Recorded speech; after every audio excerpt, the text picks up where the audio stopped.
लो Feng और Feng Lun के बीच रोमांचक द्वंद्व के बाद 30 दिवसीय यूनिवर्स कंट्री उन्मूलन चरण सफलतापूर्वक समाप्त हो गया है। क्या आप आने वाली एरिना लड़ाइयों का बेसब्री से इंतजार कर रहे हैं?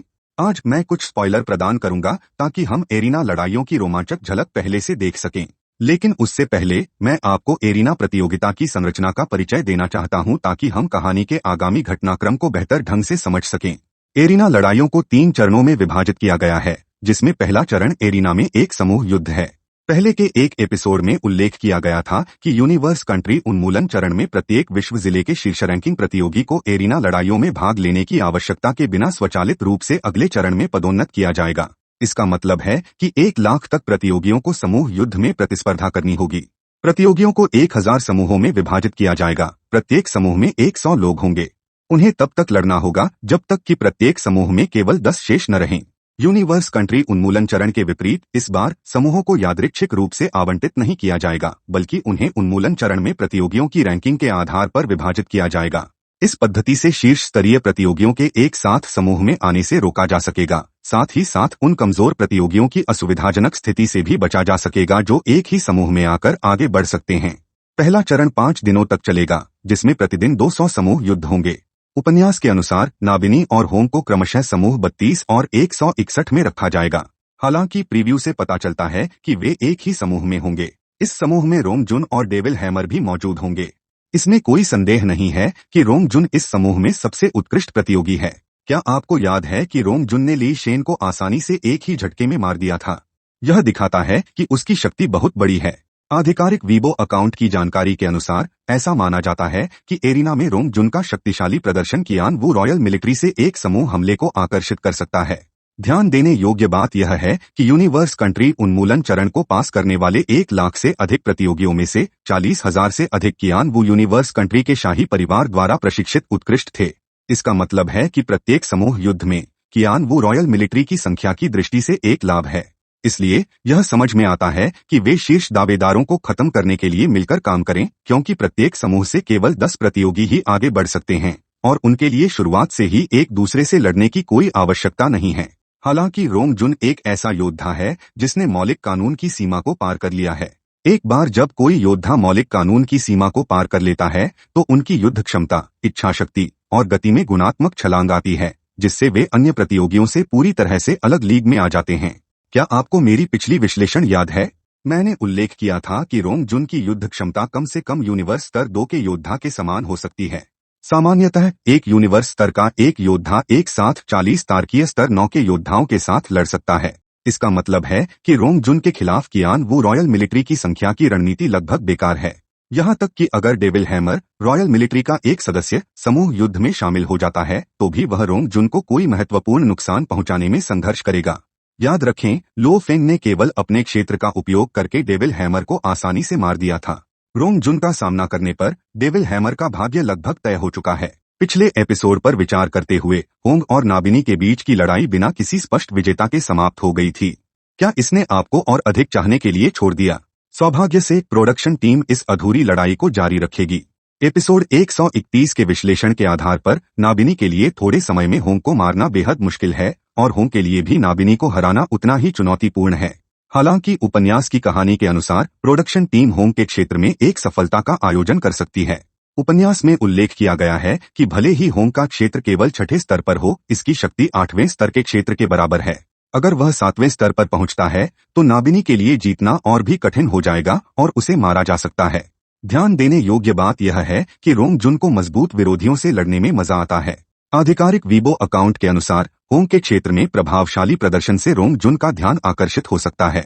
एक योद्धा द्वारा लक्षित होना जिसने मौलिक कानून की सीमा को पार कर लिया है, होंग के आगे बढ़ने की संभावना को काफी कम कर देगा और उसे संभवतः बाहर कर दिया जाएगा, क्योंकि उसकी ताकत रोंग जुन की तुलना में कम है। दूसरी ओर नाबिनी मूर्ख नहीं है। यह देखते हुए कि रोंग जुन होंग के खिलाफ लड़ाई में शामिल हो जाता है और उसे निशाना नहीं बनाता है, नाबिनी स्वाभाविक रूप से लड़ाई से बचने की कोशिश करेगा। आधिकारिक वीबो जानकारी से यह स्पष्ट है कि नाबिनी सफलतापूर्वक आगे बढ़ गया। जहां तक लो फेंग की बात है, वह दूसरे दिन समूह युद्ध में भाग लेने के लिए निर्धारित है। विभिन्न वर्चुअल दुनियाओं में रैंकिंग के आधार पर कियान वू रॉयल मिलिट्री के पुशिजिन और पुशिगुआंग ने लो फेंग से बेहतर प्रदर्शन किया।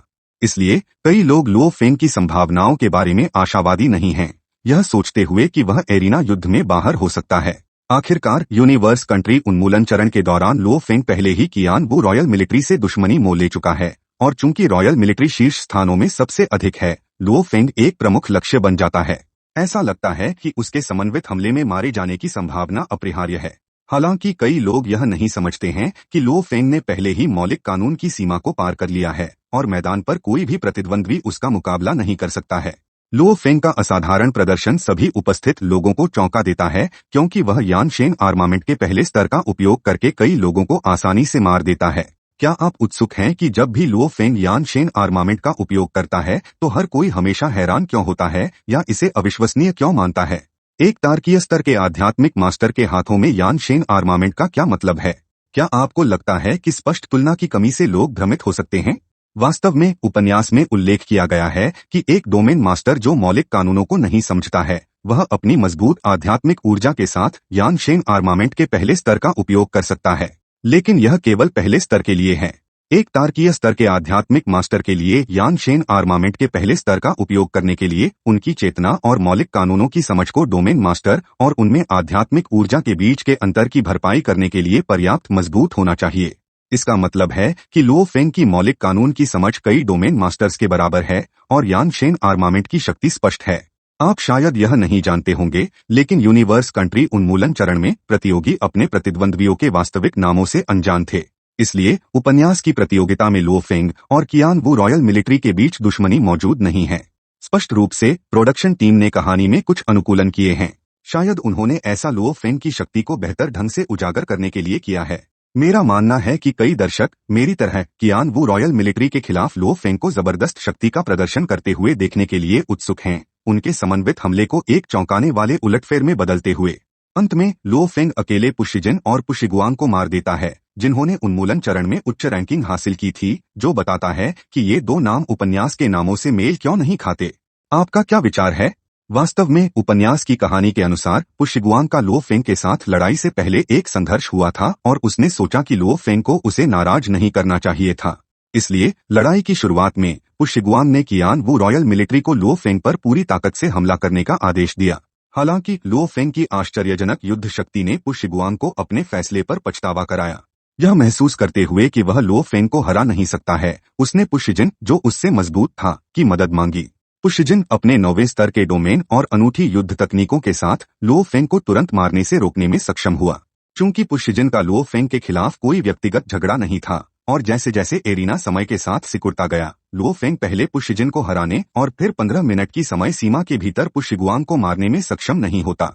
इसलिए लो फेंग ने अपने जबरदस्त शक्ति का इस्तेमाल करते हुए पुशिजिन को पीछे हटने के लिए मजबूर किया, फिर पुशिगुआंग का पीछा किया और उसे खत्म कर दिया। हालांकि व्यक्तिगत रूप से मुझे लगता है कि अगर लो फेंग पुशिजिन और पुशिगुआंग दोनों को एक साथ मारने में कामयाब हो गया होता तो यह और भी रोमांचक होता। क्या आप भी यही सोचते हैं? अपनी राय टिप्पणी अनुभाग में साझा करें। किसी भी तरह मुझे लगता है कि प्रत्येक समूह युद्ध दर्शकों को एक शानदार दृश्य अनुभव प्रदान करेगा, जिसका बेसब्री से इंतजार किया जाएगा।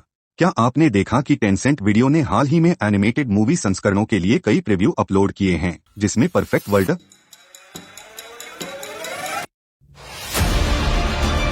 Battle Through the heavens,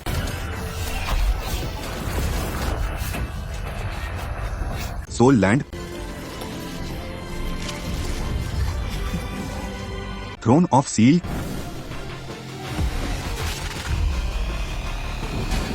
रेनगेड immortal,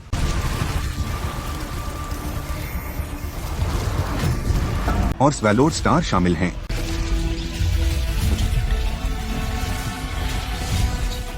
क्या आपको नहीं लगता कि लो फेंग का चरित्र डिजाइन बहुत ही कूल और अविश्वसनीय रूप से स्टाइलिश दिखता है, जैसा कि मुझे लगता है?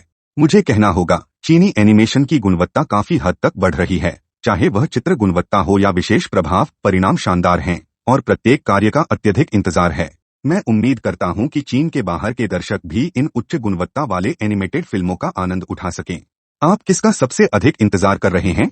अपनी राय टिप्पणी अनुभाग में साझा करें। यहाँ तक कि इस वीडियो के लिए बस इतना ही। इस वीडियो को देखने के लिए धन्यवाद। आपको एक अद्भुत दिन की शुभकामनाएं।